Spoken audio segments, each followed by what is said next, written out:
0, 1.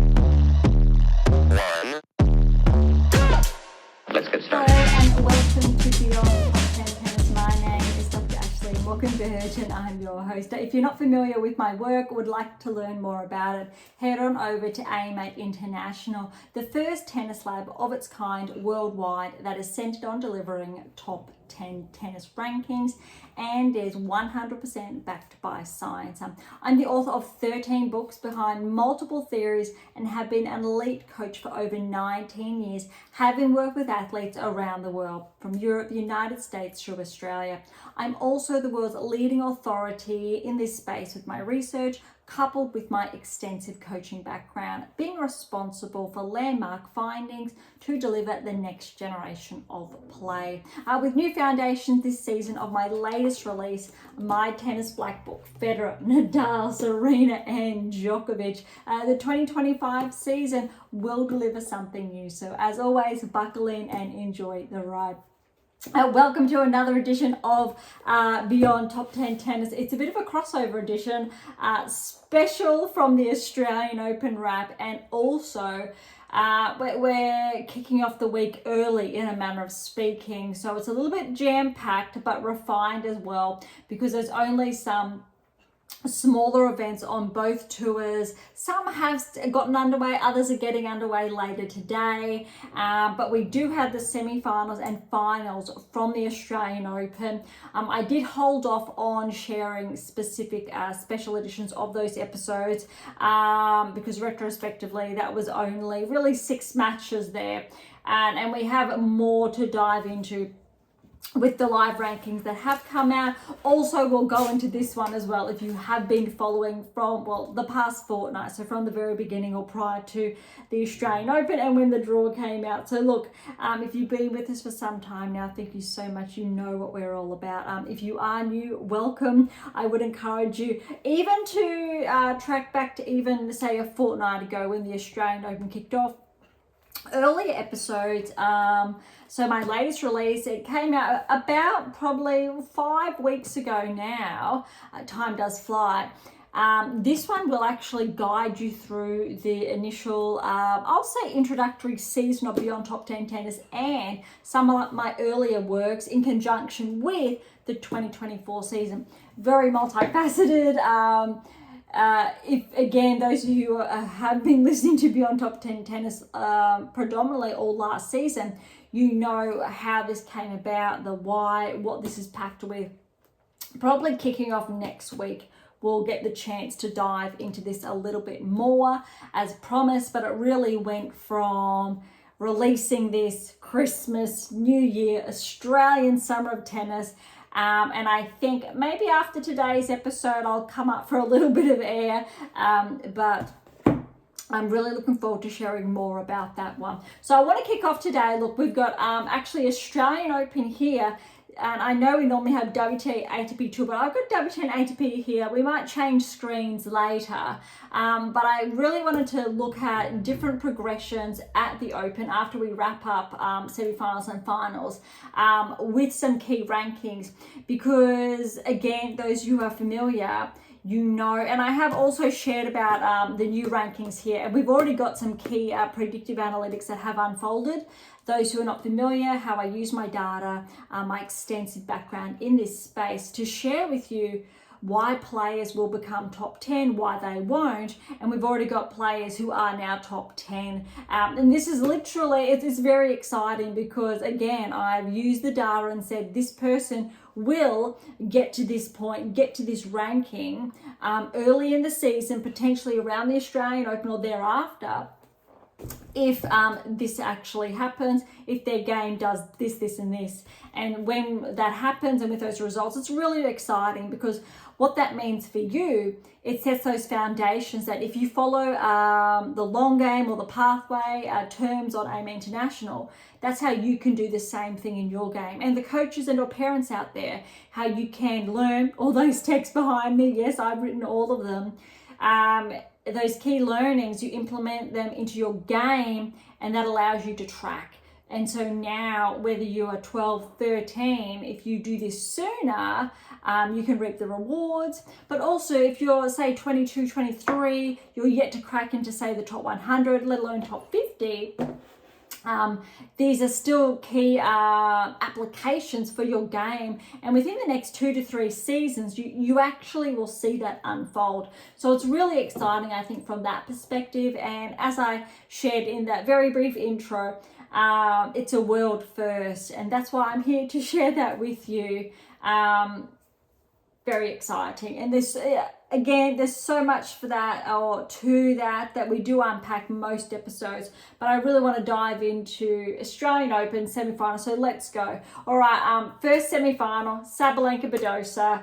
This, I think, was a little bit underwhelming for that second set. First couple of games, Badosa hit the ground running. And again, for those who have been following, I don't have any key analyses that I wrote down for these matches, intentionally, because I didn't want to really get to the nitty gritty of these results, because at this stage of the tournament, I'm looking for the 8 keys, if they've got the 8 keys in their game, if they're integrating those key metrics. And what we know is that the player who ended up on top, they had more of those key metrics when looking at applications, rate of frequency, patterns of play, etc. All right, so Badosa, look, she started very well. I think she broke from memory a few days ago now. Sabalenka very early on, and look, she actually looked like in those first 15 minutes that she was poised to grab that first set, and I was on the edge of my seat because I was really looking forward to a 3-setter, because I thought if Badosa got that first set, potentially it would go all the way to 3, and it could be a 50-50, purely because if you've been following, I'll say, the rivalry between these two, even though we know they're very good friends off court, their matches have been very close. Badosa's come very close to getting the win over Sabalenka. Early or last season, she had to withdraw due to a back injury, but she was very, very close to getting that win. And with how Badosa's been tracking, obviously predictive analytics said Badosa, yes, top 10, here we come. Keys, that's another one. But what's exciting here is that Sabalenka actually lifted her game.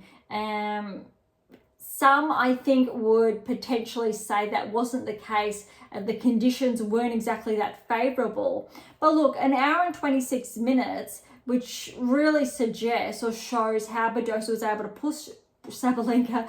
But in all fairness, I think that second set, there wasn't too much of a fight. Sabalenka lifted her game up. A little bit similar to, say, the Sinner de Minaur quarterfinal, where Alex really couldn't get traction in that match because Sinner was too good. Sabalenka, I would say, she really had the upper hand, especially second half of the first set, and obviously throughout that second set. The other semi-final, hopefully you were on the edge of your seat as I was. This could have gone either way. But before we go into that, look at the seedings, 1 and 11 with Badosa, and obviously Swiatek 2 and 19. It really actually should be 2 and 13. Because, well, yeah, 2 and 13, because Krejcikova was inside the top 10, didn't play, so unfortunately she's lost that top 10 ranking. A bit unfortunate, because she had a stellar 24 season, and she's been penalised from not playing. But Keys, after winning Adelaide prior, or literally like the 2 days prior to the Australian Open, she got to number 14 in the world. So the seedings in that, from that perspective, they're very even from who the 1 and 2 in the world were playing.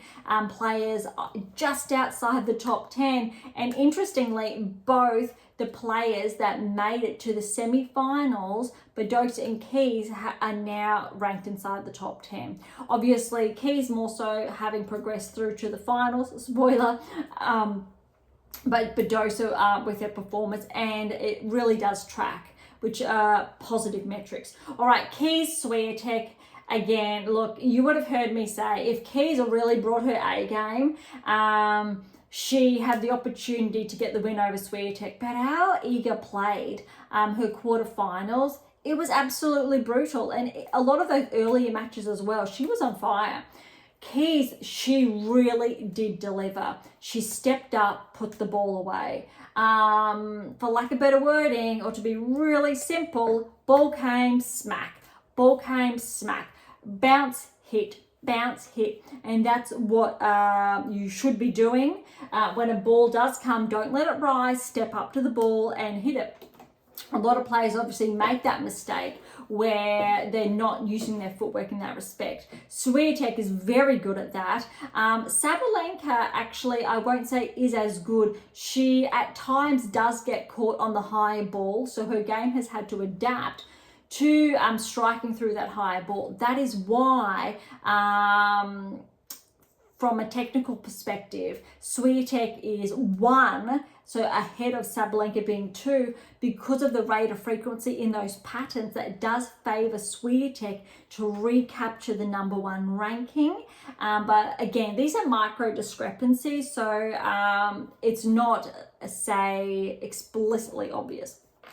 Okay, scoreline for the Keys Swiatek match. I am hoping you know the results, and obviously of the finals are here. 5-7, 6-1, 7-6, 10-8 in that tiebreak. Look, first set, very lucky. Swiatek came through. It was neck and neck. I think everyone was surprised with that second set. That second set, I think, really showed Keys just blowing Swiatek away. She could not find rhythm. Swiatek was not playing her game, and it was a little bit concerning. But something wasn't quite right. Third set came, neck and neck. Look, it was some good tennis. It definitely wasn't the best tennis I've seen Swiatek play. Not at all. It wasn't like, say, a quarterfinal result. All credit to Keys because she wasn't letting Swiatek find that rhythm. And interestingly, she used the same tactics against Sabalenka, trying not to get into too long rallies to put the ball away. Because I tell you what, you put Swiatek and Sabalenka in those rallies, they set it up and they put it away.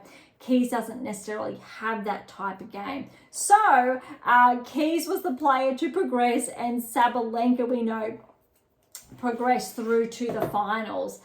So that's obviously day 12 wrap, and I'll head off or we'll wrap up the WTA Tour first, so from day 12 to 14, so for the finals. But before we do that, I really want to point out, as far as time's concerned, Sabalenka's match, an hour 26. Swiatek Keys match, 2 hours and 35 minutes.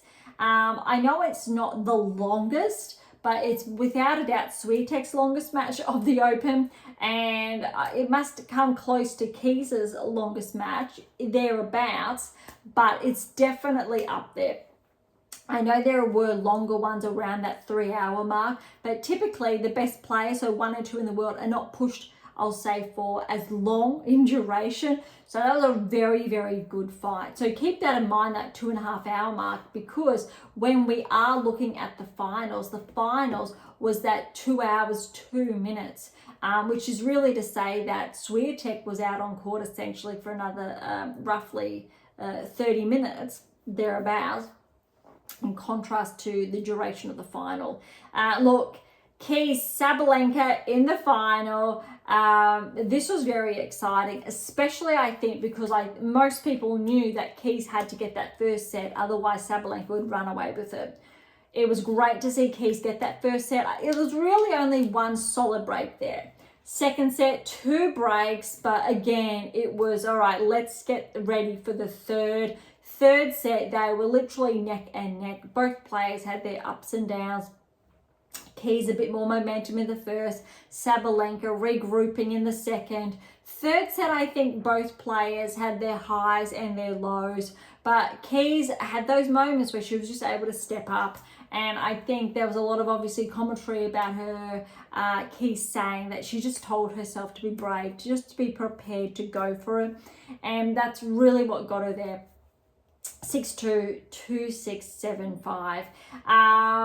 Hopefully, or if you're like me and you've been following Keys since when she was that semi-finalist in Australia over 10 years ago, time flies. And so as a 19-year-old, this was incredible. one of the most, I think, consistent players on tour. She's been inside the top 10, and she's really earned it.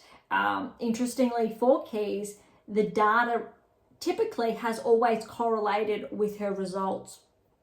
Obviously, that hasn't historically been the case for Sabalenka, interestingly, or Badosa. Badosa, with her top 10 now, does correlate with her results. Sabalenka, her results started correlating with that ranking about 2-3 seasons ago, roughly.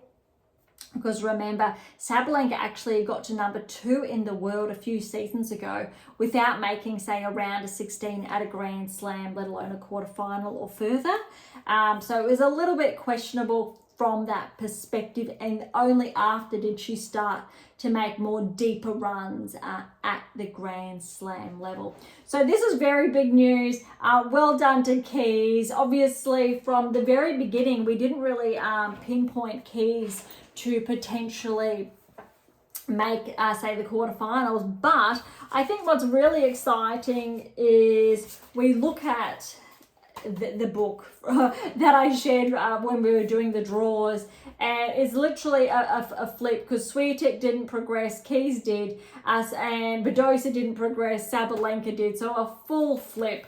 But remember the bias that I did share in the discussion, and that I was very hesitant writing these names down. To preface, I will say the men's, because we know essentially what happened, or potentially you do.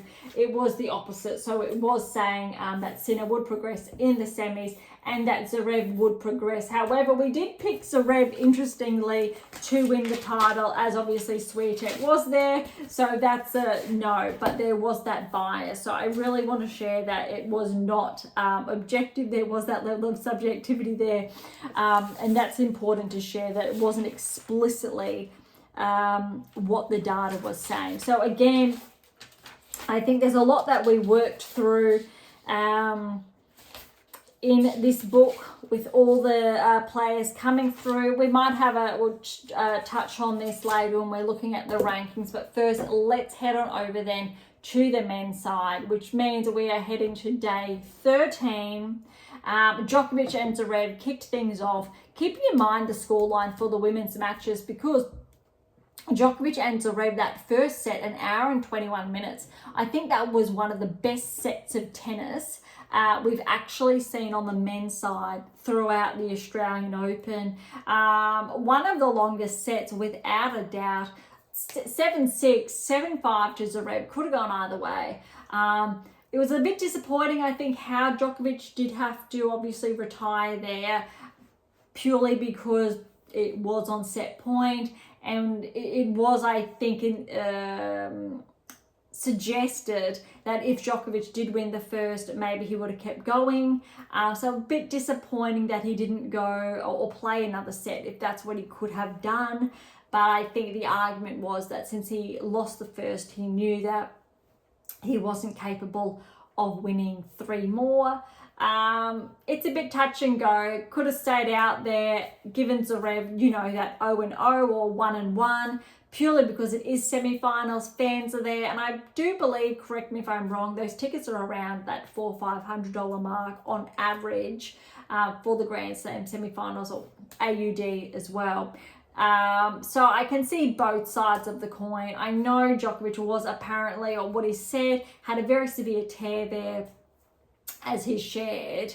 So I could have obviously not played as well. Would have been very obvious, disheartening for a lot. We love seeing him play in Australia. So I think it's a very tough subject, and I think a lot of people have different opinions there. But that said, the duration of that first set alone, the level of tennis, could have been equivalent to, say, a 3-set whitewash. So that was really commendable. Good tennis, I think, on both sides. I think could have gone either way. Arguably, if Djokovic got that first set, potentially a 4-setter to Djokovic. Zverev winning that first set, I thought it was more likely for him to get that potentially 4-set, maybe 5, but still come out with that win. I think that was really key. Next one was Sinner Shelton. I think that first set lived up to those expectations. Another tie break, so 7-6 Sinner 7-2 in the tiebreak. So similar patterns to the Zverev Djokovic match, but then Sinner ran away with it 2-2. Potentially, that's similar scoreline Zverev could have had against Djokovic, but that is something we will never know. Though, having 1 and 2 in the world making the finals of the Australian Open was really exciting. And look, in all fairness, on the women's side, we were very, very close to having that through. Swiatek did have match point. Keys was too good. It wasn't really a case of one blowing one player off the course than the other. It was one of the closest matches, I think, of the Open. One of the closest matches I've seen Swiatek actually play. I believe she had one very, very close against Sabalenka last season, but that's not typically the case. But I think Swiatek set herself up for a very good season. Djokovic has set himself up for a good season. Badosa has, Sabalenka has, Keys has, and Zverev have. I think all 4-8 of those players respectively, and Shelton, and Sinner have set themselves up for a stellar season. So to end things then, as far as the finals concerned, interestingly, the final went for, to put this into perspective, only 10 minutes longer than the Swiatek Keys match. It was that close. 6-3, 7-6, 7-4, 6-3 to Sinner. And that's, yeah, well done to Sinner. It was very close. Potentially, if Zverev got that second set, could have gone to 4, maybe 5, but you could see Sinner's level plateau in a good way. He was able to maintain his performance. What I saw from Zverev was a lot of being a bit disheartened after that first set, not stepping up to the ball. I think his legs slowed down. They weren't as active in previous matches. So there was that drop, even though I know there was a bit of commentary around Sinner being too good. He definitely was, but Zverev, I don't think, played his best tennis. It's not the best I've seen him play. So seeing those signs, especially first and second, it didn't look that promising that it was going to be pushed to, say, those or potentially 4 sets. And I think that's really key to keep in mind. From that perspective, it wasn't a neck-and-neck battle. I think the women's final was a lot closer, and even some semi-finals were a lot closer. But that is 1 and 2 in the world. Really remarkable to see how Sinner has lifted his game. All right, that's all. Look, we've done days 12, 13, 14, 15. So that covers semi-finals and finals, WTA and ATP Tours for the Australian Open. Our new 2025 Australian Open champions, Badosa Keys and Jannik Sinner, being able to defend his title. So that is number 3 Grand Slams. Keep in mind, Alcaraz, I believe, has 4 Grand Slams.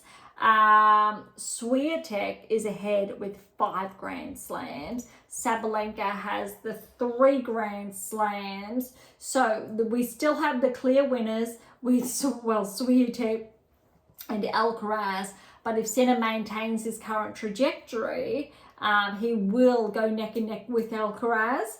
But that's going to be very interesting to see this season. Also, Sabalenka, I think she's definitely in contention for another Grand Slam this season. And that's going to really, I think, make things very, very interesting.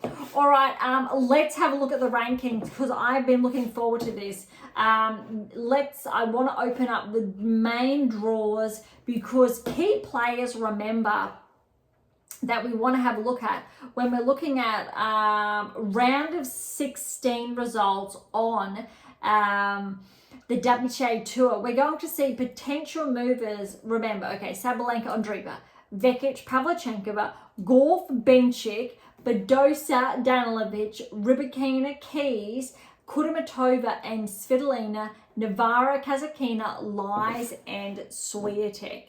Very, very important. One player who I'm yet to track down, which we will, one of those 16s without sharing, because maybe I am going to find them inside the top 200, if not the top 100. All right, I'm just going to do a quick search. I know Benchik has climbed up the rankings courtesy of those results. She was ranked outside the top 100, I think in the 200s, but she had that a very good performance when we're looking at making the fourth round. So okay, just outside, she's at 157. A little bit disappointing. I would have liked to see her actually with her round of 16 result at the Grand Slam level be bumped into the top 100. I think that definitely was earned. All right, noteworthy outside the top 100 is at, I'm just going to check the results again. We do have Stevens. This is the first time I think Sloane Stevens has been pushed outside the top 100 in a number of seasons, if not her career, since she first secured a ranking inside the top 100. All right, noteworthy players. Here we go. Buckling. I've just shared fourth round contender, so round of 16. Notable players for the third round, because these were very close encounters. Towson, remember she won Auckland prior to the Open. Schneider, she lost very tightly to Vekic in the third round. That was tough. Seidman, remember her stellar results. Fernandez, good. Osaka, she had to retire against Benchik in the third round. Kostyuk would have dropped points from last Australian Open, but still a very tight match against Badosa. Pegula, top 10, she should be losing points. Rybakina, Yastremska made the semi-finals last season of the Australian Open, so she's going to take a bit of a hit in the points. Collins will regress outside the top 10. Well, she was 11 in the world. Should potentially be bumped further back because only third round there. That said, I believe she only made the second round last season. Haddad Mayer will take a hit. She got the Kudermetova got the win in the third round. Paolini, unfortunately, will lose some points because she made the round of 16 last season, but she fell in the third round to Svitolina. Remember, Svitolina, that was that standout performance. Jabeur will get some points. Navarro did get that win. Put Putintseva points, even though she lost third round, but Kasatkina points, making, I think, her maiden round of 16. A little bit ironic for a player ranked inside the top 10. To have the first time making that. When you're looking at the data, a top 10 player has to make the round of 16 at least twice per season at the Grand Slam level to correlate with that level of performance. And I've shared that time and time again. Noteworthy, Lies was the newcomer for the round of 16, but 3 sets against Christian. So Christian will be bumped in the rankings. Obviously, Raducanu, third round, but Swiatek, that was absolutely brutal. And I think that's what I was talking about, where Swiatek's results in, third round, fourth round, quarterfinals were huge. And for the semis, for Keys to come out of the blocks firing was her biggest challenge today. Really, I think showing that as well as Swiatek was playing, Keys really lifted her game up, which was very exciting. Noteworthy, Pavlyuchenkova, she made the quarters and is deserving, I think, of top 20, and she almost is there. All right, so we're going to work our way backwards. Look, Dart is 14 places up. She's inside the top 100 again. Noteworthy, although not inside the third round that we just shared. Birrell has been tough, but 6 points. Welcome to the top 100. Birrell is a local Gold Coaster. She's been fighting her whole career to get inside the top 100, so well done, Kimberly. Lice. All right, so I've just touched on Lice. She had that round of 16 match against Swiatek, which I think we are all going to remember for some time now. That said, she was ranked outside of the top 100, around that 120 range, I believe. 91 in the world, so up 37 places. Let's see how well her season unfolds now. That's a huge kickstart for the season. All right, big bumps, all right. Parks has taken a 21-point regression, 89. Parry, 20-point regression, 86. Wozniacki didn't play, so a 12-point regression, 84. Townsend's up 3, Dolhei's up 2. Seidman, 17-point progression after that huge win against Zeng to 80 in the world. Nyman up 14, 79 in the world. Garcia, former top 10 player, 9-point regression. Remember, she played Osaka first round, so 76 now. Erica Andreeva, 11-point progression. Kenin steady at 74. She was around 50 a few months ago, but let's see if Kenin can get back inside the top 50. Maria up 17 points, 73. Yastremska, she was actually seeded for the Australian Open. Had that semi-final result, but 39-point regression to 72 in the world. That is very, very significant. She's going to need to gain a lot more ground. In contrast, because Struck was able to maintain her results last season, Yastremska had those ups and downs. So this is going to be tough. That said, I think Yastremska does deserve to be ranked inside the top 40. Let's see how her results unfold over the next coming weeks. If she can get closer towards the top 50. Yafan Wang, 7 points back, 71. There's a lot to unpack here. All right, Le Mans, 10 points up to 67 in the world. Bronzetti, 10 points, 66. I'll look for the jumps in the 2 digits here. Here we go. Christian with that third round encounter against Lies. 3-set, was so close to that round of 16 berth. Lies just got over the edge. So Christian, 21-point progression to 61 in the world. That's big. Well done.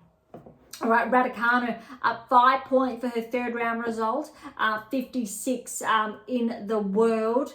Kudermetova, that was huge. So we know Kudermetova, she made the, I want to say quarters, but I think it's the round of 16. Yes, round of 16. So Svitolina, remember that match, round of 16, 4-1. Svitolina did get that win, but Kudermetova took out Haddad Mayer and other, I believe, top players. 24-point progression, 51 in the world.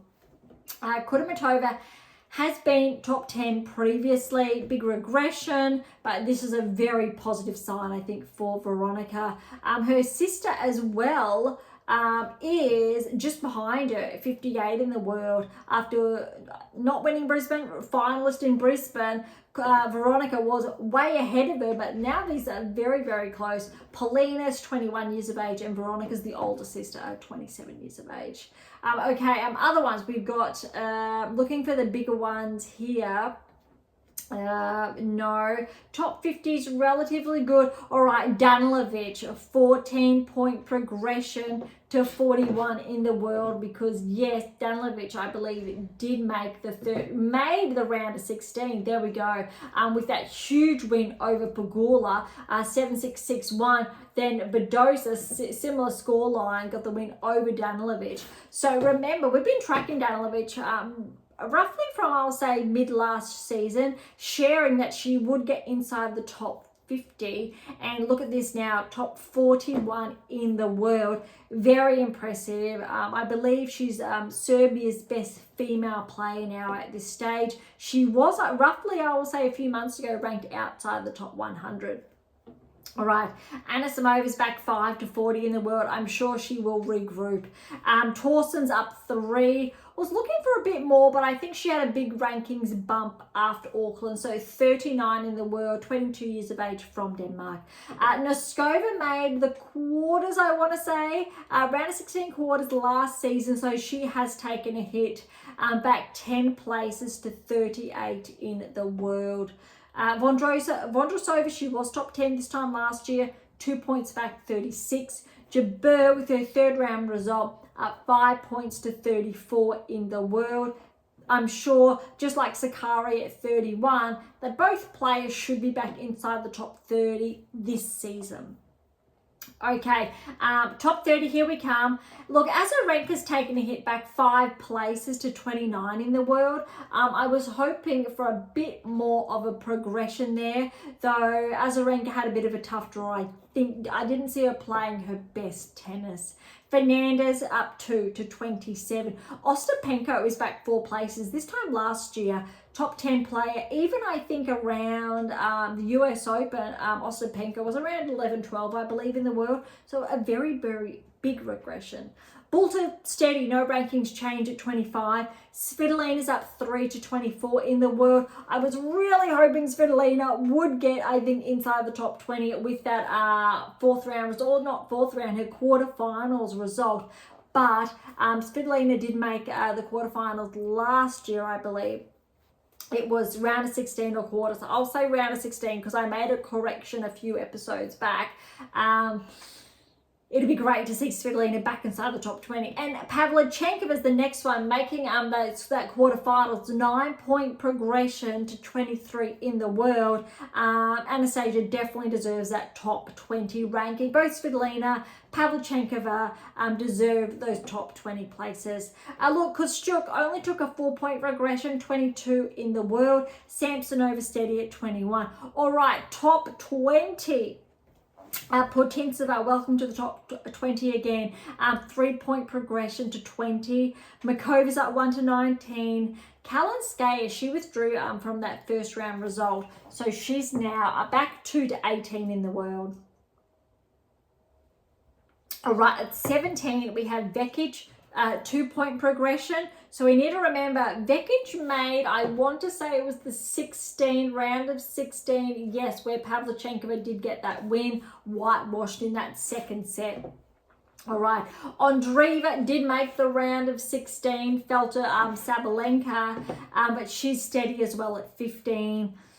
Maybe this season, barrier breaker, I'm going to go with next season. So not when she's 17, 18, but roughly I'll say around that 18, 19 years of age, because I believe if she holds back, maintains that current level, when she gets inside the top 10, Andreeva will be able to stay, I believe, for more than 2 seasons, which, if you're familiar with those earlier texts, is a very significant metric. Krejcikova, she was actually one of only 3 top 10 players last season to make the quarterfinals, I believe, at least 3 or 4 Grand Slams. It was very impressive. So, and we know she won Wimbledon. That said, Barbara definitely deserves to be inside the top 10 with those results, but she did, I think, lose results, unfortunately, from not playing, or points, my apologies. All right, Schneider, standout performance, making, I want to say, yes, she did make... No, so that's right. She fell in the 3rd round to Vekic. Huge match that was. That is why if Schneider actually did progress through, she would have potentially been similar with Badosa as far as points are concerned, and could have potentially bumped herself into the top 10. I'm definitely favouring Schneider as well. And I've written about it in my Tennis Black Book, why she is favoured to potentially join the top 10 this season, and will be one of the youngest players inside the top 10. But we know, obviously, Gorf is there and Navarro is there when you're looking at as far as age. But 20 years of age, Schneider is going from strength to strength. Similar with Andreeva, I think. They really have good games that when they get there, they have the potential to stay. Collins, look, she may or may not get back inside the top 10 this season. It's really going to depend on her level of play. She didn't necessarily, I'll say, disappoint. I believe, I want to say Collins made the third round, my apologies. Keys was a little bit too good, but Collins didn't play bad. So I think her results are correlating with top 15 at this stage. Kasatkina, she played some good tennis. Round of 16, like I said earlier. She's bumped back one though, and Collins bumped back 1 to 12 and 11 respectively. It does add up. So we're seeing some, I think, positive signs in the rankings, where at this stage, most of the rankings are correlating with the results. That is not what we saw last season. All right, top 10. This is what I've been looking forward to. Badosa, welcome to the top 10 again, up 2 points. This was following her current trajectory, a very good metric. Navarro is actually back 1 to 9. This is actually a metric I disagree with, because we know Navarro made the quarterfinals, which is a huge metric. I believe she should have maintained, I will say, 7 in the world, in all fairness, because look at this. Zhang lost first round, held on to her points, but she regressed 3. Definitely Navarro should be ahead of Zhang from that perspective. Keys up 7 points. Welcome to the top 10 again, Madison, to 7 in the world. But I would argue Pegula's at 6, Rybakina's at 5. Keys winning that Grand Slam could be bumped up to 5, followed by Rybakina, then Navarro, then Pegula, then Badosa, then Zhang. That would make sense with the current performances and the results. Top 4, however, I'm relatively happy with. Sabalenka, Swiatek, Gauff, Paolini. I'm actually very happy Paolini was able to hold on quite firmly to number 4 in the world, because you need to remember that she still made the 3rd round, made the 4th round last year, but that match against Svitolina, it was huge. And Paolini played some really impressive tennis, similar to Swiatek in those earlier rounds. But again, Svitolina was too good. And you need to remember, Keys was pushed to 3 by Svitolina, and Rybakina, in all fairness, as well. So that's why Rybakina, yes, I'll give Rybakina 5 then, 6 or 5. Keys is definitely up there around that 6 or 5 mark. Pegula, with that earlier loss, does deserve to be bumped back, I would say, to 7, 8, along with Zhang. Navarro bumped even ahead of that. So I think 50% of the rankings are relatively true. The other 50, they are top 10, but there needs to be a bit of a reshuffle. We've spoken about a lot of that last season, but at this stage, I think the players do correlate with the rankings. And those outside. So these are good signs at this stage of the season. And I've spoken about this again, I've written about it in my Tennis Black Book. This is what happened to the men's tour last season. It was more so in alignment and contrast to the women's tour. The women's tour now, the rankings are more so in alignment at this stage. The men's rankings are not. So we're going to shift on over to the men's rankings, and then if we've got time, we will have a look at the events that are underway. So remember, keep in mind as we go through the top 100, when we get to the top 10, how they're not necessarily correlating with performances. All right, 100, Thiago Monteiro. We know he's been into the top 100. But he's up 5 points to 100. But welcome to the top 100, Fonseca. You would have heard me during the Australian Open share how well Fonseca played, why his win over Rublev was not surprising. It was really fun to watch. Why the predictive analytics shared that Rublev would not be tracking. Fonseca has really showed why, really positive signs. 18 years of age. I'm looking forward to Fonseca. I'll say finishing the season inside potentially not just the top 50, but Fonseca should finish the season inside the top 30. All right, so mark my word, that is actually a very big call, I think. All right, here we go. Looking for the big movers, courtesy obviously of the Open's result. Hafman's up 3-92. Altima's up 10-91. Comsana's back 186. Next we have Duckworth's up 8. Lunatine is up to 41 points to 80 in the world. That is huge. All right, so before we dive in, I want to do the same for the men's as we did for the women's. Remember, 4th round for the men. Sinner, Rune, Michelson, Dimonor, Monfils, Shelton, Sonego, Teen, Djokovic, Lecheka, Draper, Alcaraz, Davidovich, Fokina, Paul, Humbert, Zverev. Davidovich Fokina was not seeded. We should see a very healthy bump in his ranking. Teen, we've just seen. Sonego, we shortly will see. And Monfils were not seeded. And Michelson not seeded. Other players that were seeded should get a healthy bump a little bit in their ranking, having made the 4th round.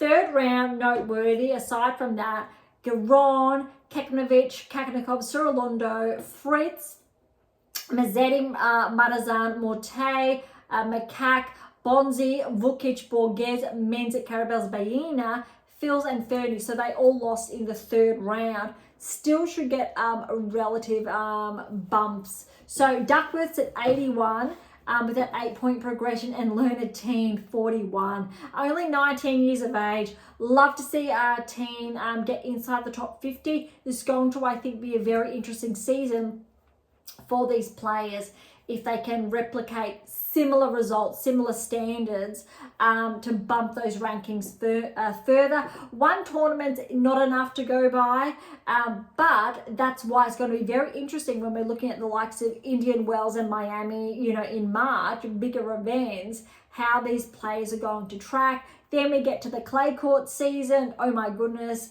and seeing how these players transition from hard court to clay, how their rankings obviously keep pace or not. Grass, and the next thing you know it's hard court season again. Oh my gosh, it goes quick. So it's going to be very interesting to keep a close eye on these players. All right, Fernley, I've just touched on his results there. 15-point progression, 77 in the world. Next, we do have, looking for Nishikori. Here we go, up 6 points, to 70 in the world. Really good result for Nishikori. He had a good bump before the Australian Open. So, look, it's great to see Kay making inroads, still playing, despite, I guess, not performing as much as he'd like at the Australian Open. I still would love to see him get to that round of 16 again or further. We know what he once was capable of. Unfortunately, injuries, etc. throughout, I think, his career. It's just great to have him back inside the top 100. All right, Vukic is up 266. Mute, who I've just touched on, 4-point progression to 65. Nori's taken a hit, 11-point progression, 263. Going carefully through now just to make sure. Here we go. Shapovalov, 353 in the world. Very close into get inside the top 50. Bautista Agut up 1 to 52. Carabellis Bayena's up 6 points to 51 in the world. Menzig steady at 48. Would have thought there would have been a little bit more. Garon, only 3-point progression to 43. Nakashima, 6-point progression, 41. All right, top 40. Here we come. Borges has actually taken a hit, a 4-point regression, because he only made it to the 3rd round. And I only say only because he made it to the round of 16 last season. But in all fairness, he pushed Alcaraz to 4 sets and took a set off Alcaraz. I believe Borges does deserve to be ranked inside the top 30. Michelson. So Michelson actually did track through to the round of 16. Fell to Alex, but pushed him to a tiebreak in that second there. But despite that round of 16 result, he's still 6 points to 36 in the world. Okay, 20 years of age. If Alex can get more results, so Michelson, more results like that this season, then top 30, but okay, that does correlate. Berge, I'm still going to put ahead of him. Sonego, this is a big one. 20-point progression to 35 in the world. We know he made the quarterfinals. That's a relatively healthy jump. I think with that quarterfinal result, Sonego does deserve top 30. Let's see how his season unfolds. A little bit unfair that it's not top 30, but well done to Sonego. Stellar, I think, Australian Open. All right, top 30 almost. Berrettini's up 1 to 33. Monfils up 9 points to 32 in the world.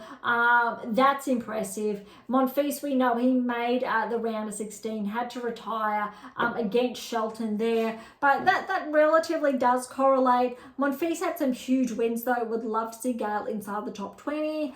He did win Auckland, remember, or I'll say Auckland. Adelaide, Auckland, the week prior to the Australian Open. Would love to see him inside the top 20, similar to Svitolina, and similar to a lot of other players that look like they really do have the capacity, the potential, just need to tighten a few elements, aspects of their game, or heighten rate, progress, levels of consistency, frequency, application of the A keys. Oh my goodness. All right, Mapesh Pericard steady at 30 in the world. Thompson's up back 128. A few plays back, a few points inside this ranking range. Lecheka, 5-point progression to 24 in the world. Keeping in mind that, yes, Lecheka did make the 4th round. Fell to Djokovic, however, in straight sets. Hercax, he's taken a bit of a hit there. 4-point regression, so 21 now in the world. Look, he's still around that top 20 range, and he played some stellar tennis at the United Cup. Hercax definitely is top 20. Let's see how he goes the remainder of the hardcourt season. So the next, say, 2-3 months, before, say, the grass season, maybe not on the clay, but I think Hercax has the chance to get, I'll say, top 15, and then I want to see more of him to really get that top 10 place back. Kakanakov's back 120, despite making, it was the 4th round, I believe. No, it was the 3rd round, Felton Michelson. So, okay, 20 in the world. Fils is up 2 to 19. Tiafoe, a bit of a hit there, back to 18. Didn't have the best Australian Open. Tiafoe, I don't believe, no, he did not make the 3rd round. So I'm surprised he didn't take a little bit more of a hit there. But he probably didn't have too many points to drop from this time last year. We know how well he played at the US Open. I want to see a bit more from Francis over the hardcourt season to bump that ranking inside the top 15. We know he's capable of that. Mazzetti's back 2 to 17 in the world. That does track. That said, Mazzetti actually is favoured, along with Draper, who's up 2 points to 16, to potentially get inside the top 10 this season if they track. So if they follow the same trajectory as they did last season. Not off to the best start. I would love to see more from both these players. I believe both Mazzetti and Draper had a slow start to the season. Look, Draper played way too many, I'll say, 5-setters. Had to retire, obviously, against Alcaraz in the 4th round. Mazzetti, he fell to Shelton, 4 sets, very tight, but Draper's edging ahead of Mazzetti in this respect, even though with rankings it was the opposite. Draper definitely has the potential to bump inside, I think, the top 10 this season. Mazzetti's shortly behind.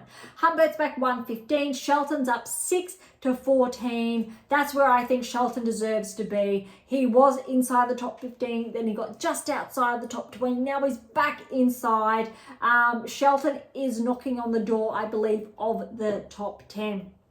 All right, just outside the top 10, keep in mind the points. All right, so very close.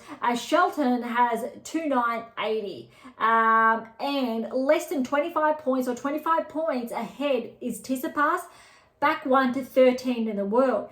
Then Rune is 55 points ahead of Tsitsipas at 12, and then a little bit more than that, 100. roughly, no, it's only 50 points, my apologies, ahead of Rune is Dimitrov at 11, very tight, and then Rublev, 20-point difference between himself and the top 10. Then it's further. Paul, welcome to the top 10. Yes, that is a key metric shared in my tennis black book, that Paul would be welcome to the top 10. Similar to Badosa, very exciting, and obviously Keys as well. Really cool to see, and obviously the predictive analytics data prevail. But back to this key range, you've got the likes even. Draper's not so close. If Draper wins a 500, he will be potentially top 10. That said, you've got the likes of Shelton, Tsitsipas, Rune, Dimitrov, and Rublev, all very, very close for that top 10 place. Rublev at this stage, his performance does not correlate with that top 10 ranking. He's being held there courtesy of his performances from the last 2 seasons, I'll say.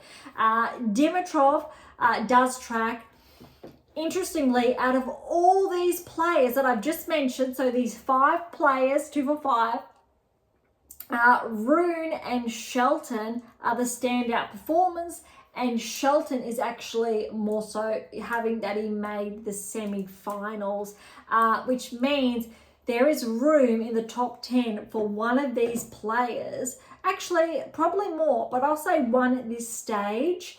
And I am leaning towards Rune there. Dimitrov, Rune's only 21. Shelton's 22. They're neck and neck there. But definitely I think Shelton, Rune, if they track over Indian Wells, Miami, have good performances, one of or maybe both of those players will become a barrier breaker. Draper, I want to see more of him, but I definitely believe he can finish the season inside the top 10. All right, top 10, Rublev's at 10, so back 1 to 10. Tommy Paul is at 9, so a 2-point progression. We know he got very close after Adelaide. Dimanor's at 8, so I believe Alex actually should be closer than 8. I would even put Alex at 7 potentially, because we know he obviously made that quarterfinal and fell to Sinner. Just checking. All right, Medvedev, he's taken a 2-point regression, was top 5, now he's 7. Because of not defending that finalist result from last year. Djokovic is at 1, 6 points. Yes, it correlates. Interestingly, is Rudd. Casper Rudd is at 1 point to 5 in the world. This doesn't really track, because when we're looking at all, even the 3rd round results at the Australian Open, Rudd is not there. Rudd is not in the 3rd round. He's not in the round of 16, quarterfinals, semifinals. That does not track. He's obviously reaped the rewards from Medvedev's regression. That said, Fritz is at 4. He did not have a very good Australian Open, but his results, even at the United Cup, let's say Fritz maintains that ranking. And then we've got Alcaraz, Zverev, Sinner, no changes. Zverev's obviously edged a little bit closer, 500-point game there. Sinner obviously steady because he defended his title. Alcaraz, very similar. So as far as I think the top 4 are concerned, good. A top 5, I actually would bump Medvedev back there. Keep Djokovic at 6. That's probably going to change in the next couple of months. But when you're looking at outside the top 7, 7 should be Alex without a doubt. Then Rudd, switch places. I'd even put Paul ahead of Rudd, then Rudd. And I would put at this stage Dimitrov over Rublev at top 10. And then potentially we're looking at, let's see if Tsitsipas can pick his game up. There's something missing at the moment. The 8 keys are not solidified. Rune is actually getting there. He's been top 10. He was top 10 almost this time last year. We've spoken about the regression and why. And Shelton is very close at this time of the season. That's not to say we're not going to see more newcomers. That is highly likely when we're looking at Draper and Mazzetti. Fils definitely is also on track. And Fils is also only 20 years of age.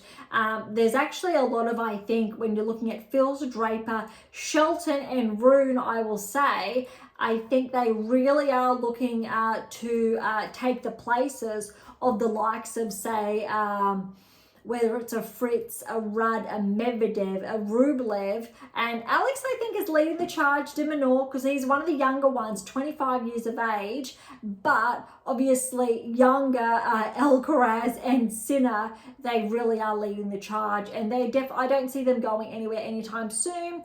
Zverev, he played some really good tennis. It made the finals last year of the French. He still played great. Fritz, obviously, we know, US Open finalist, played good tennis. But this is similar to what happened to the WTA Tour from this time last season. So that it's a bit of a reshuffle going on there. We've got probably 80%, so per the 8%, 8 keys talked about in how to develop a top tennis ranking. That was this time last year.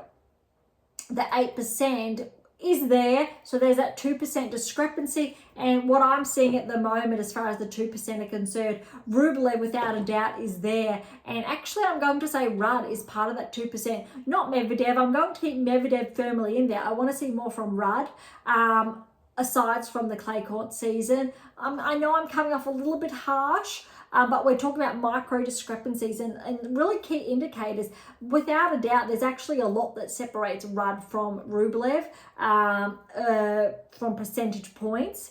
But I want to see a little bit more to solidify these players inside the top 10 with their rankings and results, similar to the WTA Tour. I talk about that as far as the data is concerned. Learn more about that in those previous texts. All right, that's all of the rankings. We've recapped the Australian Open. Before we sign off for today or this week's episode, events are underway on the WTA Tour we have Austria and Singapore. Austria, believe it or not, I do believe is a 500 event. Blows my mind that there's a 500 literally the day after the Australian Open wraps up. So obviously we won't be seeing the likes of, say, a Sabalenka or Keys playing. Makova is the number 1 seed. Number 2 seed for perspective is Svitolina. So that's a really good crowd. Only a few days off. Oh, Svitolina's only had a few days off.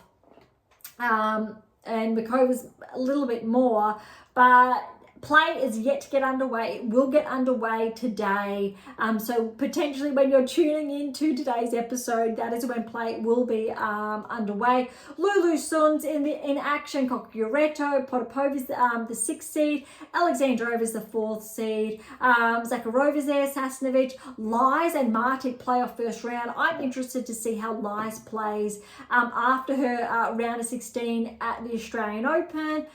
I think a little bit of pressure there, but it'll be good for her to get points, but that's going to be big. Yastremska is the 5th seed. She's taken so much of a hit with her points. Let's see how she goes, if she can get some points back. Sheriff's in action. Look, Tomova and Buzez-Miniera have already played their first round match, round of 32, and Tomova got through with the win, who will play Sakari next, who is the 3rd seed. Towson's in action. Let's see if Towson maintains that form from Auckland, how she played against Sabalenka in Australia. Sir Steyer and Rus played, and Sir Steyer has already gotten through in 3 sets there. We'll play the winner of Kalinina and Towson, and again, like I said, Svitolina is the 2nd seed. As far as Singapore, so Singapore is a 250.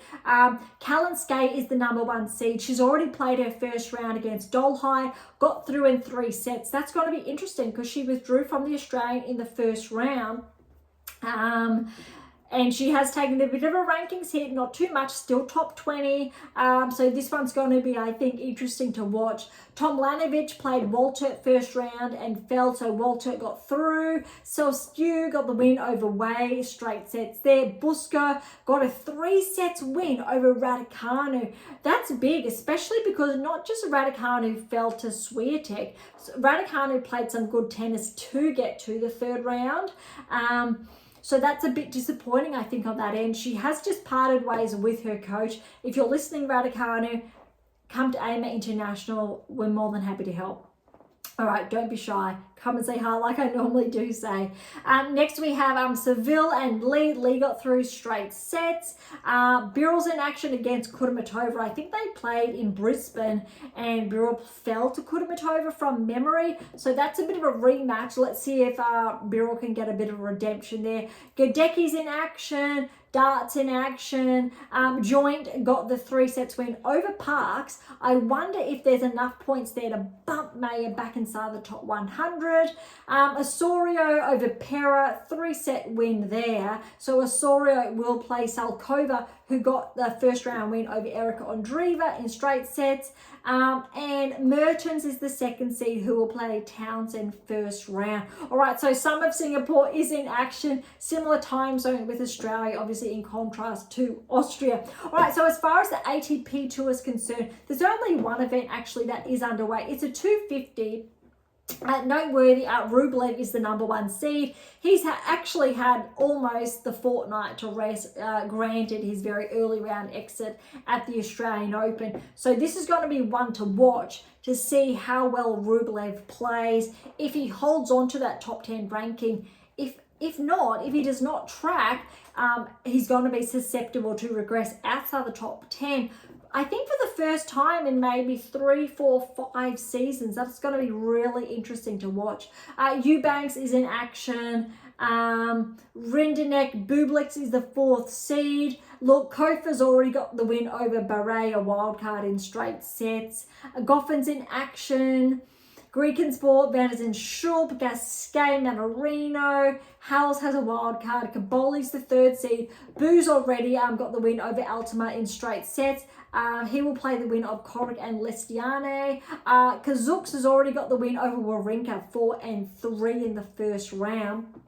And will play the 2nd seed Felix Auger-Aliassime in the 2nd round, or round of 16. All right, so a couple of events underway today or for the rest of the week. And then when February kicks off, I think it's going to be a bit slower, and March is really going to be jam-packed. I believe Davis Cup's coming up or later this week. We will have a bit of a wrap then in next week's episode.